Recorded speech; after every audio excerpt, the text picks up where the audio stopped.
अस्सलाम वालेकुम, मैं हूं मुनीज़े जहांगीर और आप देख रहे हैं प्रोग्राम स्पॉटलाइट।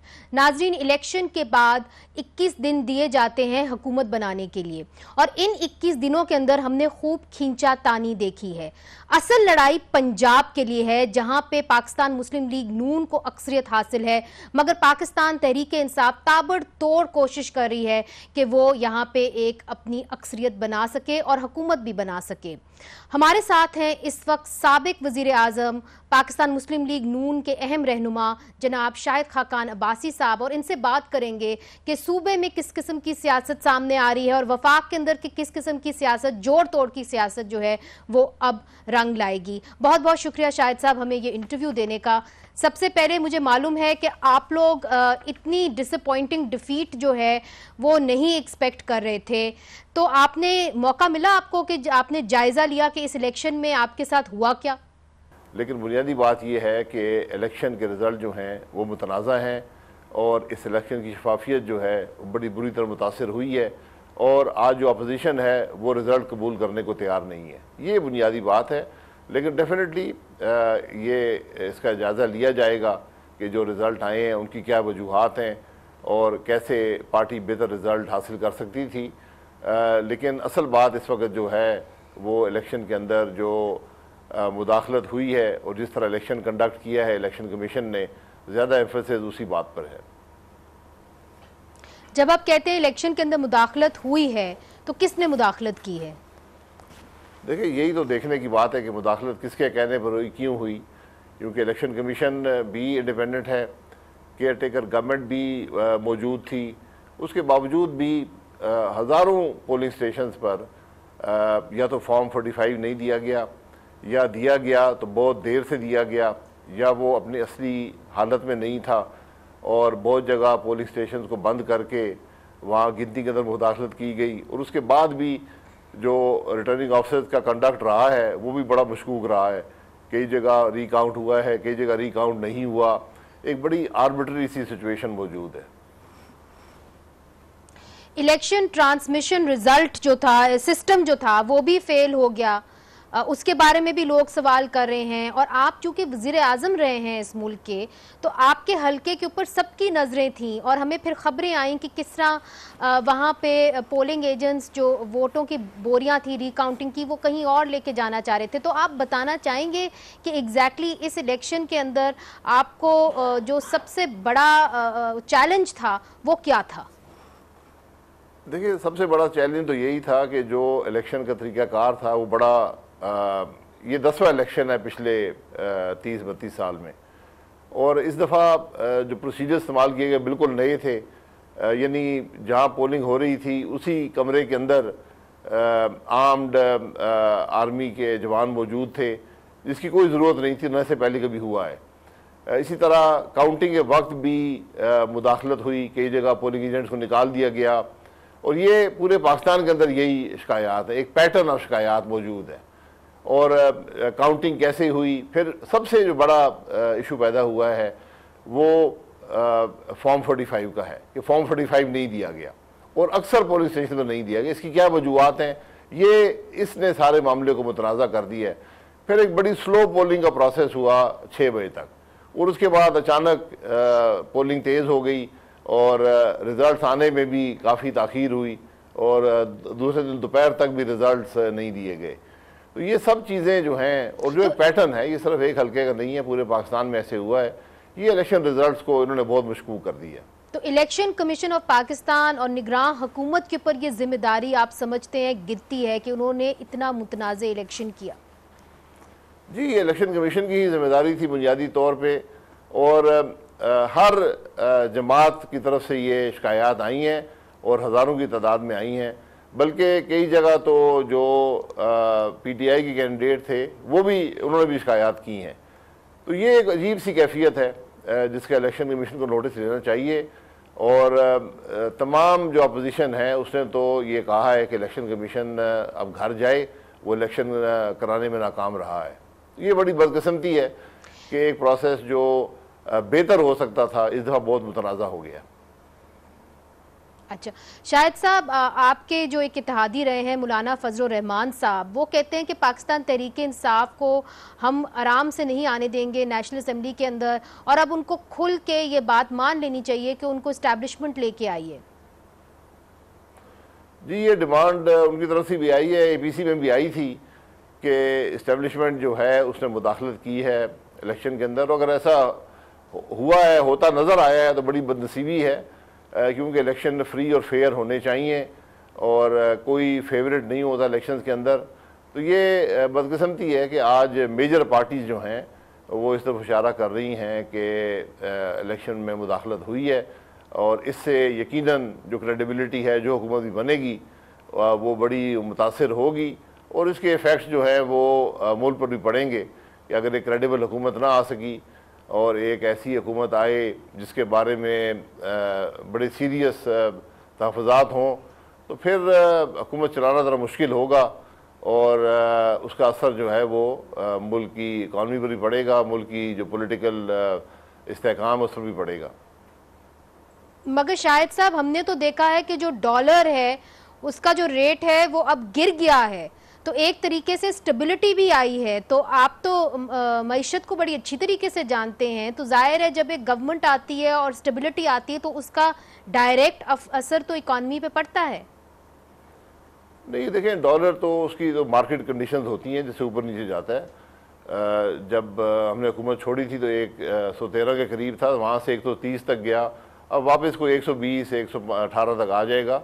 उसका इससे कोई ताल्लुक नहीं है, वो बेसिकली जो मार्केट के अंदर सप्लाई डिमांड के इशूज होते हैं उस पर उसका असर होता है।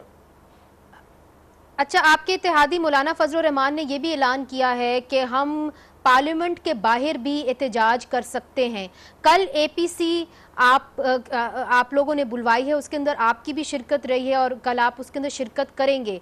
तो अभी तक जो हमें इतलात मिली है उसके मुताबिक APC के अंदर सिर्फ 1 पॉइंट के ऊपर सब आमादा हैं, और वो ये है कि रिगिंग के खिलाफ हमने एक मुश्तरका हिकमत अमली बनानी है। अब मुझे आप ये बताइए कि क्या ये इस हद तक ही रहेगी APC, या आप लोग आगे भी बढ़ेंगे? देखिए, जो APC की बुनियादी बात है, उन्होंने कहा है कि इलेक्शन रिग्ड हैं, ये मैंडेट स्टोलन है और हम इस इलेक्शन को रिजेक्ट करते हैं।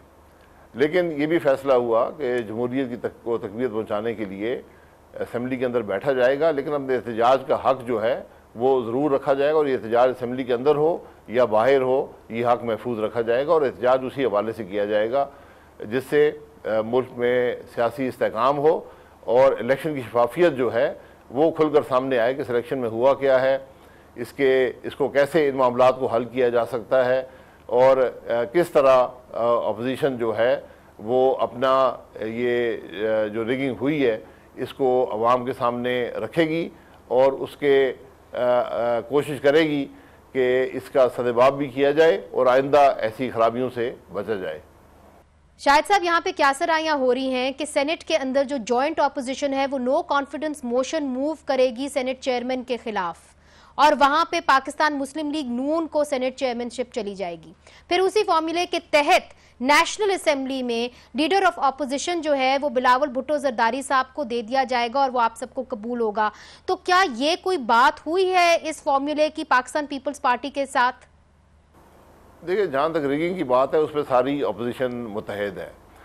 एक इशू दो राय थी कि असम्बली में ओथ लिया जाए या ना लिया जाए, तो उसमें जो बड़ी अक्सरियत थी उनकी राय ये थी कि अगर ओथ ना लिया गया तो इससे मुल्क के अंदर जो डेमोक्रेटिक प्रोसेस है वो मुतासर होगा, इसलिए फैसला किया गया कि ओथ लिया जाएगा, लेकिन अपने एहतजाज के हक़ को महफूज रखा जाएगा असम्बली के अंदर और बाहर भी।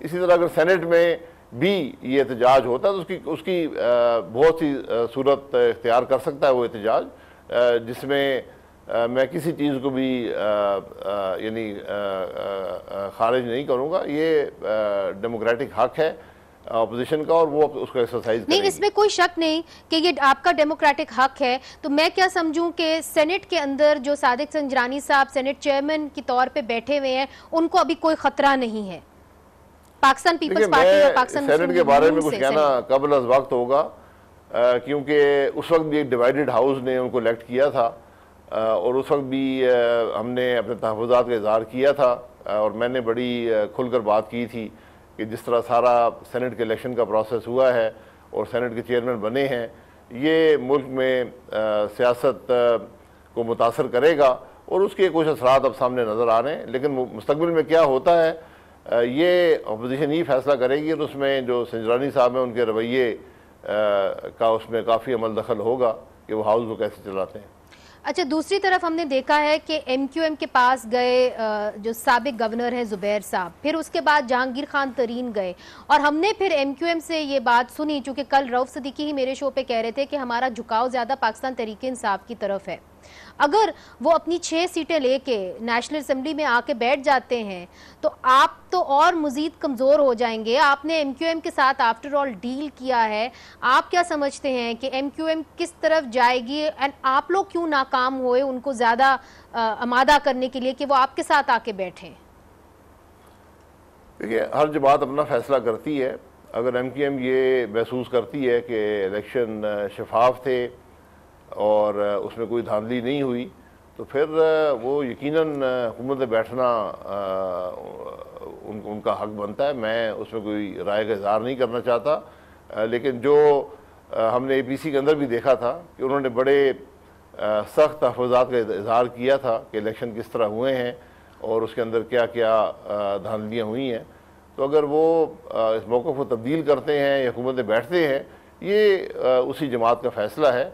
अपोजिशन अल्हम्दुलिल्लाह मुत्तहिद है और उसकी एक बड़ी तादाद है। आप अगर नंबर देख लें तो मेरा ख्याल है कोई आखिर में आकर फ़र्क हुआ तो कोई 52-48% इस किस्म का फ़र्क होगा, ज़्यादा बड़ा फ़र्क नहीं है अपोजिशन में और हुकूमत की जो अददी गिनती। आपने आपकी जमात ने कोई हतमी फैसला किया है कि जब आप नेशनल असेंबली में जाएंगे तो लीडर ऑफ अपोजिशन कौन होगा?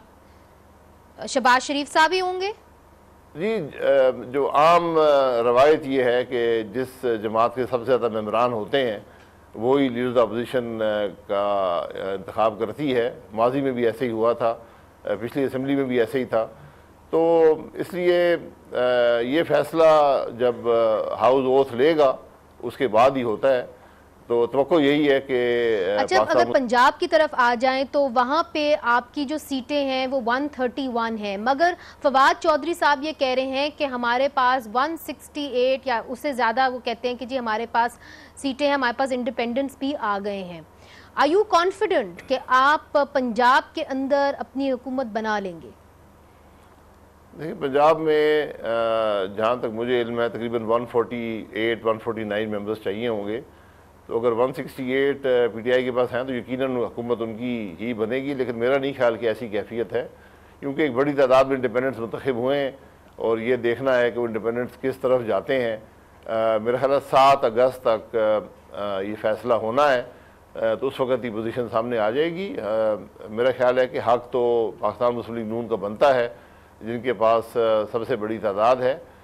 तो बहरहाल वेलकम बैक नाजरीन, हमारे साथ हैं साबिक वज़ीर आज़म शाहिद खाकान अब्बासी साहब। आपने कहा अगले चंद दिन के अंदर वाज़े हो जाएगा, मगर लाहौर के अंदर इस वक्त ये बात गर्म है कि पाकिस्तान तहरीक इंसाफ के पास वो नंबर्स आ गए हैं कि वो यहाँ पे अपनी हुकूमत बना लें। हमने देखा कि कल मॉडल टाउन के इजलास के अंदर आपके 129 आने थे मगर 121 आए।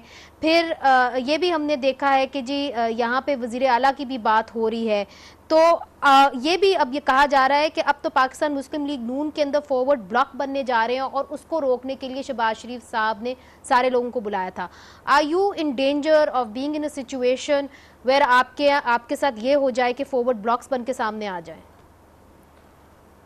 नहीं, आप फॉरवर्ड ब्लॉक की बात कर रहे हैं? जी, पाकिस्तान मुस्लिम लीग नून के अंदर फॉरवर्ड ब्लॉक की इस वक्त कोई हैसियत नहीं है। अगर 8 लोग नहीं आए तो वो यकीनन कोई उनकी ज़ाती मजबूरियाँ होंगी।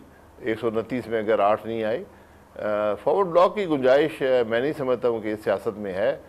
ये एक माजी की ख़राबी थी जो पॉलिटिकली भी दूर की गई है और लीगली भी दूर की गई है। तो अब तो यही है कि जिस पार्टी पे लोग मुंतखब हुए हैं उसी जमात में रहेंगे। और इस वक्त जो मामला है वो इंडिपेंडेंट्स की गिनती पर है, जो एक मुश्किल प्रोसेस है। और माजी में तो मैंने हमेशा देखा है कि इससे सियासत मुतासर हुई है उसको तक़वियत नहीं मिली जब ऐसी कैफियत हो। शाहिद साहब, आप लोगों ने इसको माजी का हिस्सा तो बना दिया, मगर आज का जो एक हिस्ट्री का एक हिस्सा है वो ये है कि राना सनाउल्लाह साहब कहते हैं कि जो गैर सियासी कुव्वतें हैं वो इंडिपेंडेंट एमपीज़ को उठा उठा के बनी गाला लेके जा रही हैं। तो इसका आप क्या करेंगे? इस सिचुएशन से आप कैसे लड़ेंगे? इसलिए चूंकि अब जितना भी गेम है, जो किंग मेकर्स हैं वो तो इंडिपेंडेंट्स हैं। जी, मैं यही कह रहा हूँ ना कि जब भी ऐसे हालात पैदा होते हैं जहाँ इंडिपेंडेंट्स की बड़ी तादाद होती है तो हर किस्म के एलिमेंट्स जो हैं, जिस तरह राना साहब ने भी कहा, हर किस्म के एलिमेंट्स जो हैं वो इन रिज़ल्ट्स को मुतासिर करते हैं। तो बेहतर होता कि जिस जमात के पास ज़्यादा मेंबरान हैं उसको मौका दिया जाता कि वो अपनी हुकूमत बना ले और उस वक़्त रब्ता करे जो इंडिपेंडेंट्स हैं। बहरहाल ऐसी बात नहीं है, इस वक्त इंडिपेंडेंट्स पे दोनों तरफ उनके पास चॉइस मौजूद है और उसमें यकीनन मैंने पहले भी कहा कि इलेक्शन के अंदर भी मुदाखलत हुई है तो आज इस प्रोसेस के अंदर भी मुदाखलत हो रही है। आपने कहा जी मुदाखलत हो रही है, अब इसके खिलाफ आप लोग पाकिस्तान पीपल्स पार्टी के साथ मिलके कोई ना कोई लाएअमल सामने लाएंगे। रिगिंग के अलावा आप पाकिस्तान पीपल्स पार्टी से क्या एक्सपेक्ट कर रहे हैं? देखिए, पाकिस्तान पीपल्स पार्टी ने इंडिपेंडेंटली इस बात का इजहार किया है कि वो इलेक्शन के रिजल्ट को मुस्तरद करते हैं। रिगिंग हुई है, इलेक्शन कमीशन नाकाम हो गया है, ये उन्होंने अपनी पहली प्रेस कॉन्फ्रेंस में ही बात कह दी थी। हमने भी ये बात इंडिपेंडेंटली कही है। अब एक जॉइंट अपोजिशन है वो भी यही बात कर रही है। तो ये बात इतनी मामूली नहीं है कि इसको आप रद्द कर देंगे और जो शवाहिद मौजूद हैं जो हर हलके में महसूस हुए हैं और बल्कि अक्सरियती हलकों में हम ये समझते हैं कि रिजल्ट को मैनिपुलेट किया गया है, बल्कि पूरे इलेक्शन प्रोसेस को मैनिपुलेट किया गया है, तो इसके असरात बड़ी दूर तक जाएंगे। शाहिद साहब, अगर इजाज़त दीजिए तो मैं एक सख्त सवाल आपसे करना चाह रही हूँ। वो ये है कि बहुत सारे तज्ज़ियाकार ये कहते हैं कि पाकिस्तान मुस्लिम लीग नून को अपने अंदर से ज़्यादा ख़तरा है कि हर जमात के अंदर ऐसे लोग बिठा दिए गए हैं जो उसी जमात को सैबोटाज करने की कोशिश करते हैं, जो इस्टेब्लिशमेंट की ज़्यादा सुनते हैं और अपने पार्टी लीडर की कम सुनते हैं।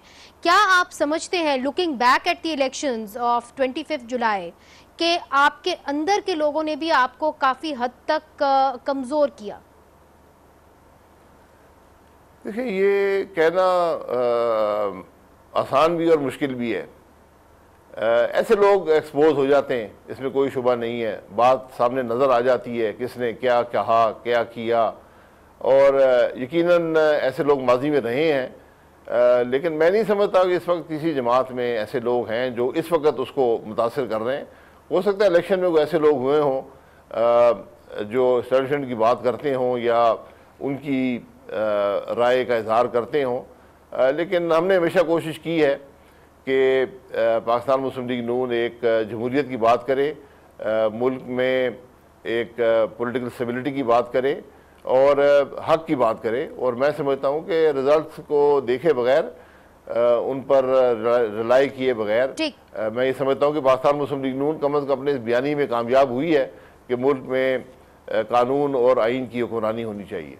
शाहिद साहब, नैब ने तलब कर लिया अलीम खान को, परवेज इलाही को और शुजात हुसैन को, तो आपको क्या लगता है कि यहाँ पे एक करप्शन के खिलाफ एक ड्राइव चलने जा रही है जिस तरह के यूब खान ने चलाई थी एब्डो के नाम से और वहाँ पे तमाम सियासतदानों को साफ किया था? देखिए, एब्डो एक डिक्टेटर ने किया था, हमें तो उम्मीद है कि यहाँ कोई डिक्टेटर नहीं होगा।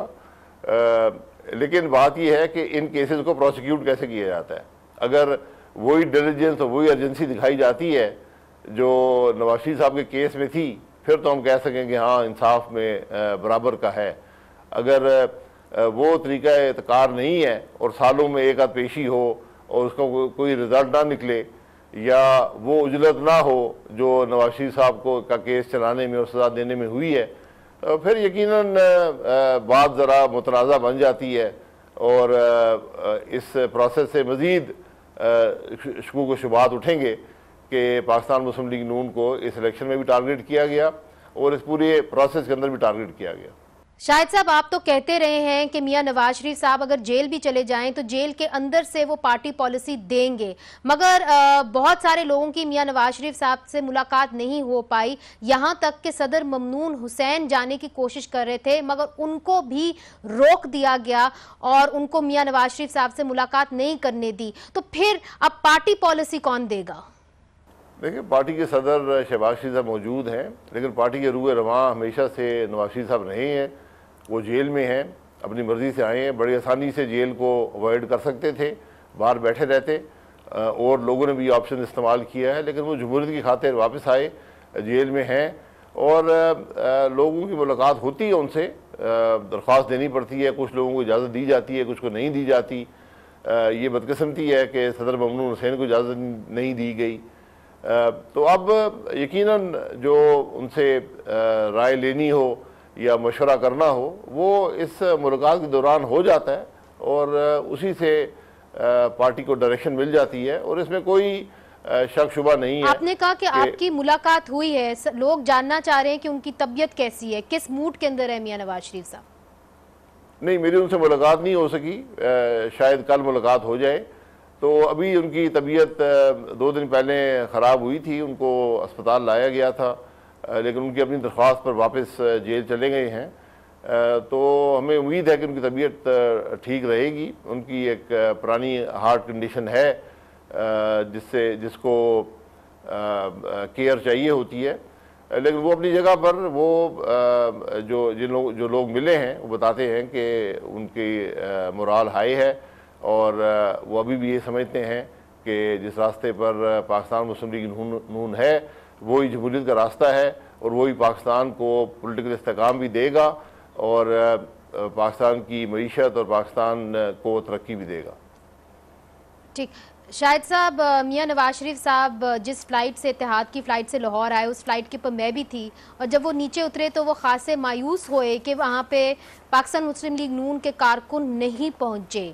शहबाज शरीफ साहब ने अपना जो जुलूस था वो 2 बजे दोपहर को निकाला।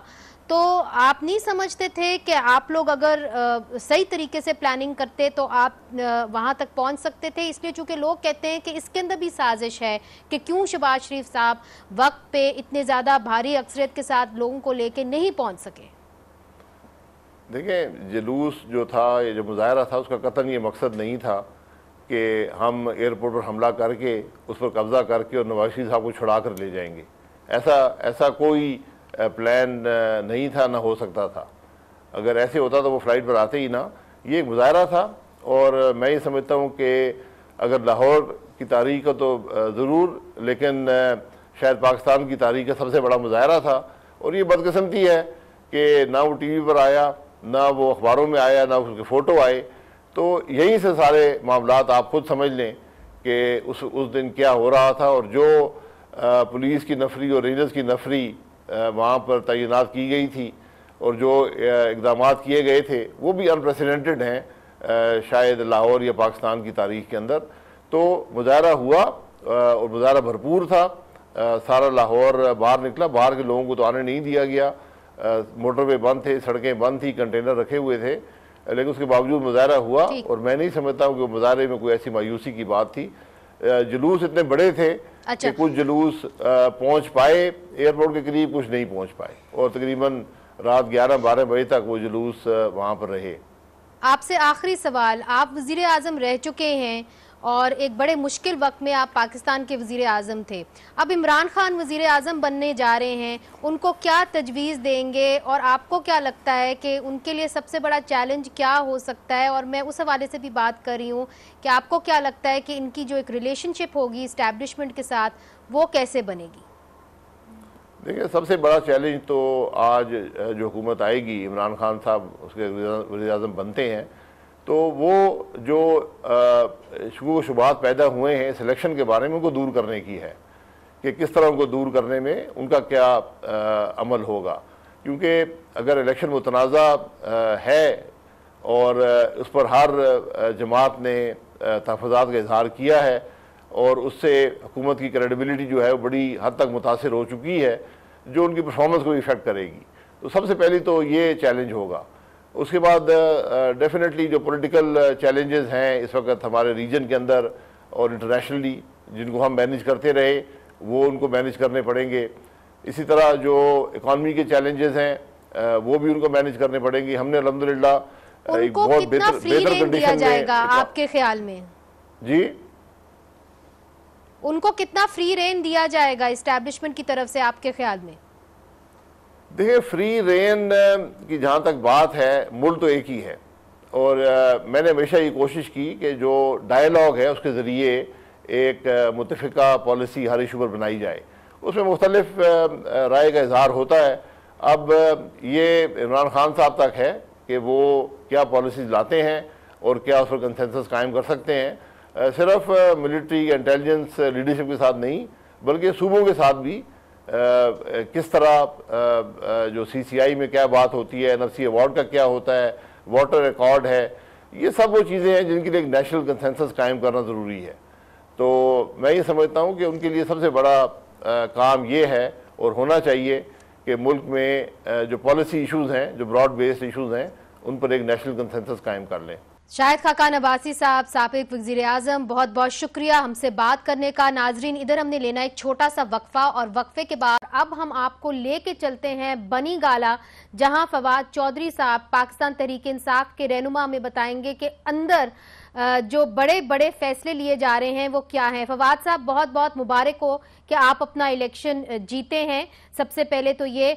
और दूसरा, सब जानना चाहते हैं कि आपको क्या इन्फॉर्मेशन मिनिस्ट्री ही मिल रही है? देखिए, ये तो फैसले इमरान खान साहब ने करने और अभी ये फैसले हुए नहीं हैं। पहले फैसले जो है वो उस दिन में आएगा, ओथ होगा, फिर उसके बाद प्राइम मिनिस्टर साहब का ओथ होगा, उसके बाद ये फैसले होंगे। अच्छा, मगर कुछ फैसले हमें बताए जा रहे हैं कि जी हो गए हैं। जिस तरह हतमी फैसला हो गया है कि अगर आप पंजाब में हुकूमत बनाते हैं तो जो स्पीकर होगा पंजाब असेंबली का वो परवेज लाई साहब ही होंगे, इस पे फैसला हो गया है। ये एक फॉर्मूला जो PML2 के दरमियान हमारे दरमियान तय हुआ था, उसमें ये बात जो है वो हुई है और देखते हैं कि ये सिचुएशन जब वहाँ पर आगे जाएगी कैसे बनेगी। अच्छा फवाद साहब, मेरी इंफॉर्मेशन ये है कि 2 हॉट फेवरेट्स हैं PTI के वजीर आला पंजाब के लिए, मियां असलम इकबाल जो पहले पाकिस्तान मुस्लिम लीग काफ में होते थे, नाज़िम भी रह चुके हैं, और राजा यासिर हमायूं।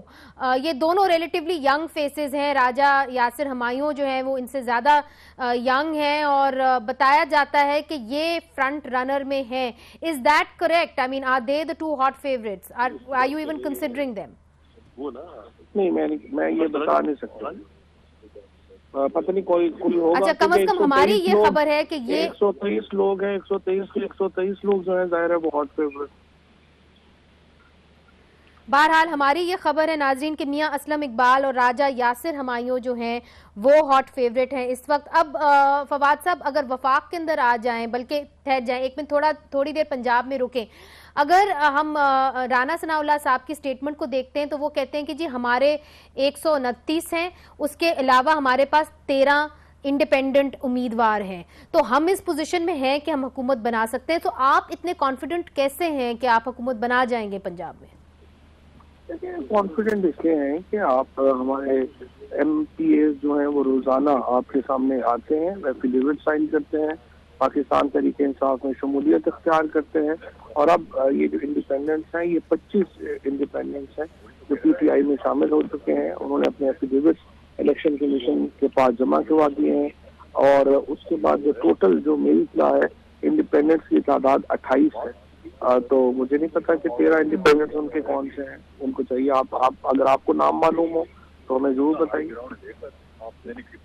नहीं, वो तो हमें भी नहीं बता रहे, मगर ये बताइए कि क्या सरायां भी बहुत हो रही हैं कि जी ये जो इंडिपेंडेंट्स हैं इनके जो आप एफिडेविट साइन करा रहे हैं इसके अंदर बहुत कुछ है, तो इस एफिडेविट में है क्या फवाद साहब? वो एफिडेविट जो है वो ये है कि आप तो एक कानून दान घराने से ताल्लुक रखती हैं। जो एफिडेविट होता है इस बात का होता है कि मैं PTI ज्वाइन कर रहा हूँ। इंडिपेंडेंट्स को ये प्रोविजन लॉ की ये है कि 3 दिन के अंदर अगर वो कोई पार्टी ज्वाइन करते हैं तो उनका जो वोट है वो वुमेन रिजर्व वोट्स के लिए और माइनॉरिटीज के लिए उस पार्टी का वोट कंसिडर होगा। तो ये 4 लाइनों का एफिडेविट होता है कि I so and so hereby declare that I belong to Pakistan Tehreek-e-Insaf और पीपल्स पार्टी और PMLN और व्हाटएवर, और मैं इस पार्टी का जो है वो उसको मुझे इसका हिस्सा तस्वुर किया जाए। तो वो एफिडेविट होता है 4 लाइनों का, जिसके बाद खवातीन नशिस्तों के लिए और माइनॉरिटीज के लिए उस इंडिपेंडेंट का जो वोट शेयर है वो मुतल्लिका पार्टी के लिए इस्तेमाल होता है। अच्छा फवाद साहब, खुर्शीद शाह साहब का बयान आया है, उन्होंने कहा है कि वफाक में नंबर गेम PTI के हक में नहीं है और हम अपना मुश्तरका वजीर आजम का कैंडिडेट, स्पीकर का कैंडिडेट हम खड़ा करेंगे। तो पंजाब में तो आप कॉन्फिडेंट नजर आ रहे हैं, मगर वफाक में ऐसा लग रहा है कि पाकिस्तान तहरीक-ए-इंसाफ को दुश्वारी है। दोबारा मुझे नहीं पता कि खुर्शीद शाह साहब का बयान किन नंबर के ऊपर जो है वो उन्होंने अपने आप को बेस किया है, क्योंकि अगर आप नंबर गेम देखेंगे तो उसमें तो पाकिस्तान तहरीक-ए-इंसाफ इस वक्त 170 MNA के ऊपर खड़ी है, जो कि एब्सोल्यूट मेजॉरिटी से 2 नंबर जो है वो कम है। 172 के ऊपर एब्सोल्यूट मेजॉरिटी है। तो अगर MKM फैसला करती है ज्वाइन करने का, तो इसका मतलब ये होगा कि हम 176 के ऊपर चले जाएंगे, अगर 177 पे चले जाएंगे, क्योंकि उनको हुकूमत सीट भी मिलेगी। तो फिलहाल तो मुझे नहीं लगता कि खुर्शीद शाह साहब किसी तौर के ऊपर भी करीब भी हैं सारे मामले में।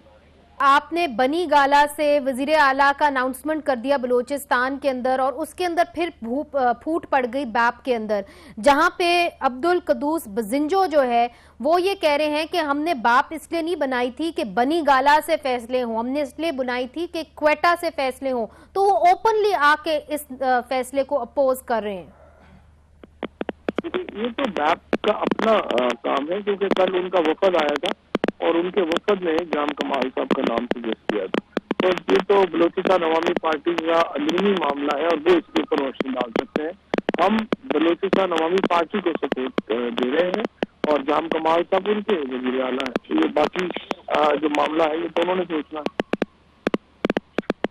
बहुत बहुत शुक्रिया फवाद साहब हमें ये टाइम देने का। नाजरीन, आज के लिए इतना ही। आपने बात सुनी साबिक वजीर आजम शाहिद खाकान अब्बासी और पाकिस्तान तहरीक-ए-इंसाफ के रहनुमा फवाद चौधरी की। आज के लिए इजाजत दीजिए, मिलेंगे अगले हफ्ते। खुदा हाफिज।